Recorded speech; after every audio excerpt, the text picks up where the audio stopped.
Good afternoon.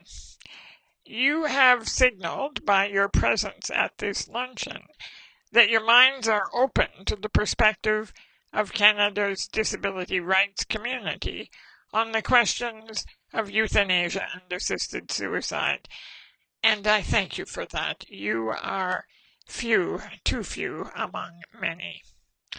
To bring as much clarity as I can to this subject in 5 minutes, I'm going to focus on 3 straightforward questions. Who are we? What do we want? And what does this require of you? First, who are we? Well, we are no strangers to the democratic process. You know us. We are accountable, directly accountable, to hundreds of thousands of Canadians with disabilities and their families. Through our affiliations, for example, with the Council of Canadians with Disabilities and the Canadian Association for Community Living, we speak with the authority of a social movement that has its roots in the quest for justice, fairness, and decent conditions of life. We are the measure of this country's constitutional honor. Please do not relegate us to the margins of this country's governance. What do we want? We want you to understand what dignity is and what it is not. Look around you. Do you not see dignity in this room? Here we are in the center block, being heard. No one would suggest that our lives are undignified because of the particular ways our naked bodies were handled by caregivers this morning, or because of the tubes flowing in and out of our bodies as we speak with you. We have disabilities. We also have dignity. But that dignity does not spring from some great fortress of determination within us. No, dignity doesn't work like that. It is much more fragile.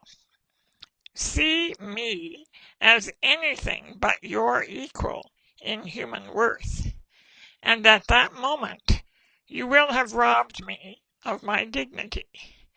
Speak of willful death as a reasonable choice for anyone who must be handled and hooked up as I am, and my dignity will be undermined.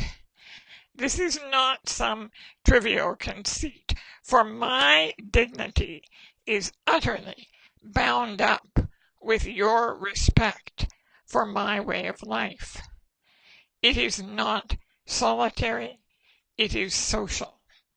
My dignity doesn't come from inside of me. It comes from you in relation to me. What does this understanding require of you in the context of a discussion of assisted suicide and euthanasia? The answer? Moral courage and leadership. As legislators, your decisions about assisted suicide must be grounded not in fear, but in truth and principle. Leadership demands that you resist the soundbite claim that this is a simple issue of choice. It is not. The claim that we should do for loved ones what we do for sick animals. We should not. The claim that safeguards work. They do not. Give us more than 5 minutes of your time, and we will explain why. Seek us out, or sit down alone in places where truth can find you, and rigorously examine the preposterous notion that death is noble, but dying is not, or that our physical and cognitive powers are the source of our human dignity.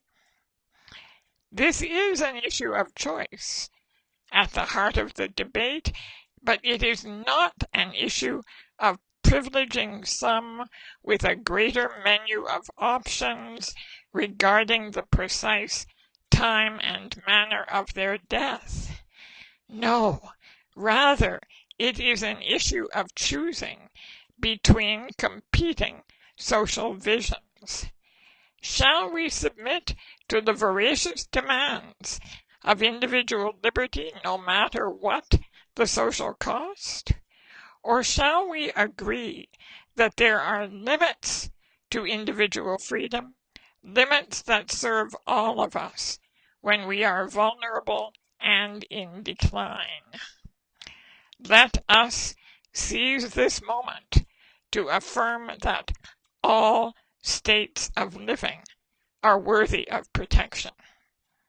Please do the hard work, speak the hard truth, take the decision that makes us better.